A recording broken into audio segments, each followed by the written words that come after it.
പാർലമെന്റിൽ ഞങ്ങൾ മുന്നോട്ട് വെച്ച വ്യക്തമായ രണ്ട് കാര്യങ്ങളുണ്ട്. ഒന്ന്, ഇന്നലെ നിങ്ങൾ കണ്ടതാണ്, രാഹുൽ ഗാന്ധി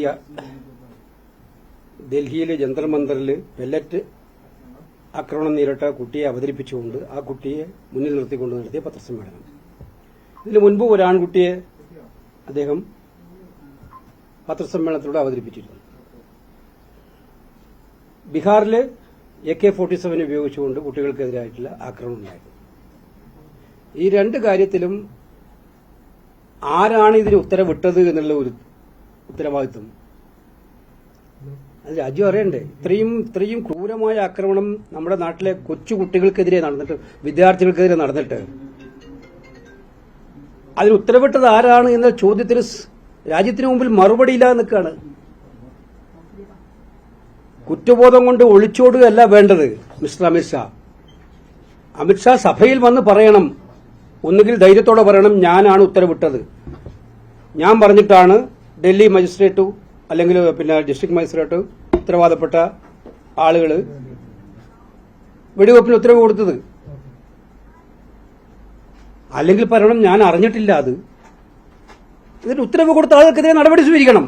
ഇത് രണ്ടും പറയേണ്ട വേദി പാർലമെന്റാണ്. അദ്ദേഹം പാർലമെന്റിലെ കെട്ടിടത്തിൽ വന്നിട്ട് അവിടെ ഇവിടെയൊക്കെ ഒളിച്ചിരിക്കുകയാണ് ഇപ്പോൾ ചെയ്യുന്നത്, മുറികളിൽ. മനസ്സിലാക്കിക്കൊള്ളണം. ഈ രാജ്യത്തെ ഏറ്റവും വലിയ ധൈര്യശാലിയായിട്ടുള്ള ആഭ്യന്തരമന്ത്രിയായിട്ട് അവതരിപ്പിച്ച ആള് ഈ കാര്യങ്ങൾ പാർലമെന്റിൽ വന്ന് പറയാൻ ധൈര്യം കാണിക്കാത്ത എന്താ? ഇപ്പൊ കുറ്റബോധം കൊണ്ട് ഒളിച്ചുകൂടുകയല്ല വേണ്ട അദ്ദേഹം കൃത്യമായി ക്ലാരിറ്റിയോടെ എക്സ്പ്ലനേഷൻ നൽകണം. ഈ ഉത്തരവ് കൊടുത്തത് ആരാണ്? പെല്ലറ്റ് ഗൺ ഉപയോഗിക്കാനുള്ള ഉത്തരവ് കൊടുത്തത് ആരാണ്? ഈ കുട്ടികളെ ആക്രമിക്കാൻ വേണ്ടിയിട്ടുള്ള ഓർഡർ, ലാത്തിച്ചാർജിനായാലും ടിയർ ഗ്യാസിനായാലും ഉത്തരവ് കൊടുത്തത് ആരാണ്? ഡൽഹി എന്ന് പറയുന്നത് അമിത്ഷായുടെ നേരിട്ട് നിയന്ത്രണത്തിലുള്ളതാണ്, കേന്ദ്രഭരണ പ്രദേശമാണ്, ആഭ്യന്തര വകുപ്പാണ് കൈകാര്യം ചെയ്യുന്നത്. അപ്പോൾ ആ ഉത്തരം പറയാൻ സാധിക്കാതെ പാർലമെന്റിന് ഒളിച്ചോടുന്ന സാഹചര്യം ഉണ്ടാകുന്നതിനെ ഞങ്ങൾ യോജിക്കുന്നില്ല. അതുകൊണ്ട് അദ്ദേഹം വന്ന് കൃത്യമായ സ്റ്റേറ്റ്മെന്റ് കൊടുക്കുന്നവരെ ഞങ്ങളുടെ ഈ കാര്യം മുന്നോട്ട് കൊണ്ടുപോകും.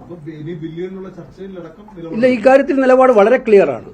രണ്ടാമത്തെ കാര്യം, ചന്ദാചോരി. ഇത്രയും ഭീകരമായിട്ടുള്ള കൊള്ള അയോധ്യയിലെ രാമമന്ദിരിന്റെ സംഭാവനയിൽ നടന്നിട്ട് നമ്മുടെ നാട്ടിൽ നിന്ന്, കേരളത്തിൽ നിന്നൊക്കെ എത്ര പേര് കൊണ്ടുപോയിട്ട് അവിടെ ആ കാണിക്കിട്ടിട്ടുള്ളത്? ഈ നാട്ടിലെ വിശ്വാസികളുടെ പണമല്ലേ അത്? ദൈവത്തിന് വേണ്ടി വിശ്വാസികൾ കാണിക്കിട്ട പണം അടിച്ചു മാറ്റിയിട്ട് നിർവികാരമായി നിൽക്കുകയാണ് കേന്ദ്ര ഗവൺമെന്റ്. ഇവരെ നിയമിച്ച ട്രസ്റ്റേ ഇല്ല, അത് കേന്ദ്ര സർക്കാർ നിയമിച്ച ട്രസ്റ്റ് അല്ലേ. അതൊന്ന് ചർച്ച ചെയ്യാൻ പോലും പാർലമെന്റ് പറ്റില്ല എന്ന് പറഞ്ഞാൽ, അപ്പൊ ഈ രണ്ട് കാര്യങ്ങളിലും ഞങ്ങൾക്ക് കൃത്യമായിട്ടുള്ള ധാരണയോട് കൂടിയിട്ടാണ് ഞങ്ങൾ മുന്നോട്ട് പോകുന്നത്. എല്ലാ ദിവസവും രാവിലെ മീറ്റിംഗ് നടത്തിയിട്ട് തീരുമാനിച്ചിട്ടാണ് മുന്നോട്ട് പോകുന്നത്. ഈ കാര്യത്തിൽ ധാരണ വേണം. FCRA കാര്യത്തിലെ ഇപ്പോ പുതിയൊരു വാർത്ത വരുന്നത്, കോൺഗ്രസുമായി പ്രത്യേകിച്ച് രാഹുൽ ഗാന്ധിയുമായി സംസാരിച്ചു, ചില ഇളവുകൾക്കൊക്കെ തയ്യാറാണ് എന്ന തരത്തിൽ വാർത്തകൾ വരുന്നുണ്ട്. FCRA ശുദ്ധാസംബന്ധം. ഇന്നലെ അദ്ദേഹം വന്ന് സംസാരിച്ചപ്പോൾ ഞാനും ഉണ്ടായിരുന്നല്ലോ അവിടെ. സംസാരിച്ചപ്പോൾ ഈ കാര്യത്തിൽ വളരെ വ്യക്തമായ നിലപാട് പ്രതിപക്ഷ നേതാവും പറഞ്ഞിട്ടുണ്ട്, ഞങ്ങളെല്ലാം പറഞ്ഞിട്ടുണ്ട്. FCRA കഴിഞ്ഞ പ്രാവശ്യം കൊണ്ടുവന്നത് ദുരുദ്ദേശത്തോടു കൂടിയിട്ടാണ്. സന്നദ്ധ സംഘടനകളെയും മൈനോറിറ്റി വിഭാഗത്തിനെയും ടാർഗറ്റ് ചെയ്യുന്നതിന് വേണ്ടിയിട്ടുള്ള ഒരു നിയമ നടപടിയായിട്ടാണ് അത് കാണാൻ കഴിയുള്ളൂ. സത്യത്തിൽ ഭീഷണിപ്പെടുത്തിയിട്ട് വരുതിക്ക് നിർത്താൻ വേണ്ടിയിട്ടുള്ള ഒരു പരിശ്രമം. അപ്പം അതിനെ ഒരു കാരണവശാലും അംഗീകരിക്കാൻ പറ്റില്ല എന്നുള്ളത് കൃത്യമായിട്ട് ഞങ്ങൾ പറഞ്ഞിട്ടുണ്ട്. അത് ഇന്നലെ അദ്ദേഹത്തോട് പറഞ്ഞിട്ടുണ്ട്. ഈ ബില്ലുമായിട്ട് മുന്നോട്ട് പോകുന്നതിന് ഞങ്ങൾ ഒരു കാരണവശാലും അംഗീകരിക്കില്ല. ഇല്ല, ഒന്നും പറഞ്ഞിട്ടില്ല. അല്ല, അദ്ദേഹം വന്ന് പറഞ്ഞ കാര്യങ്ങൾ, പിന്നെ ഒരു പാർലമെന്ററി അഫയേഴ്സ് മിനിസ്റ്റർ വന്ന് പ്രതിപക്ഷ നേതാവിനോട് സംസാരിക്കാൻ പറഞ്ഞ കാര്യങ്ങൾ. പക്ഷെ അദ്ദേഹം ഞങ്ങളോട് FCRA കാര്യത്തിൽ അതിന്റെ ഇപ്പൊ FCRA നടത്തുന്ന ദുരുപയോഗത്തെക്കുറിച്ചായിരുന്നു പറഞ്ഞുകൊണ്ടിരുന്നത്. അത് കൺട്രോൾ ചെയ്യണം എന്നുള്ള രീതിയിലായിരുന്നു പറഞ്ഞത്. അത് RSSന്റെ വേർഷനാണ്. ഈ RSSന് എന്തും ചെയ്യാം.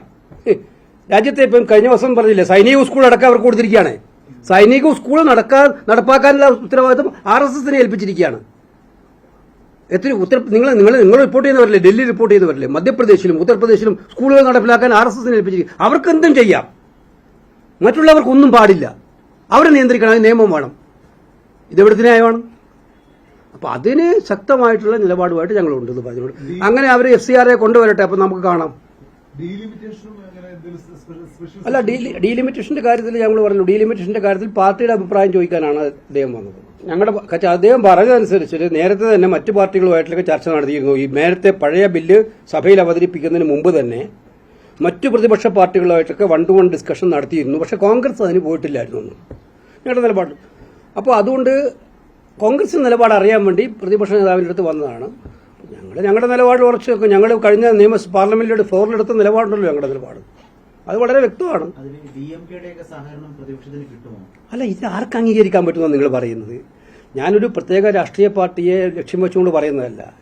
ഇത് വ്യക്തമായിട്ടും പറഞ്ഞാൽ നമ്മളാരും രാജ്യത്തിന്റെ അഖണ്ഡതയെ ചോദ്യം ചെയ്യുന്നവരല്ല, അഖണ്ഡതയ്ക്ക് വേണ്ടി നിൽക്കുന്നവരാണ്.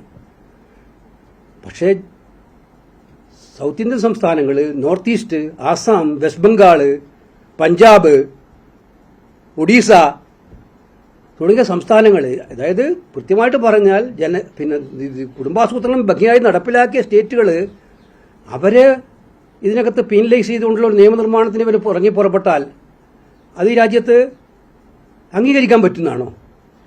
അതങ്ങനെ അംഗീകരിക്കാൻ പറ്റും? എന്തുകൊണ്ടാണ് വാജ്പേയിയെ പോലെ ഒരാൾ 25 വർഷത്തേക്ക് ഫ്രീസ് ചെയ്യാൻ തീരുമാനിച്ചത്? എന്തുകൊണ്ടാണ് ഇന്ദിരാഗാന്ധിയെ പോലുള്ളൊരു നേതാവ് 25 വർഷത്തേക്ക് ഫ്രീസ് ചെയ്യാൻ തീരുമാനിച്ചത്? ഇന്ദിരാഗാന്ധിയാണല്ലോ 76 ഫ്രീസ് ചെയ്തത്.